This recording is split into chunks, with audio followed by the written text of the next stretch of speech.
आजकाल ह्या संवसारान कितें घडटा तें बारीक चिंतून पळयल्यार खूब दूख भोगता। मनीस आज पयशे आसल्यार म्हणटात आपूण व्हडलो मनीस म्हणून,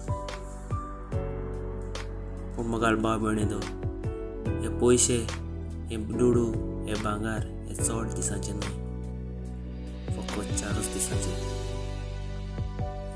आमी एकामेका कडेन झगडतात कित्याक? आपणाचें नांव वयर सरपाक। पूण एक जाणा जावा, बरें केल्यार तुमचें नांव सदांच बरें उरतलें आनी वायट केलें जाल्यार सदांच वायट मेवतलें। तर मोगाळ भाव भयणीनो, चिंतून पावल मारात आनी एकामेका कडेन बरे भाशेन रावात।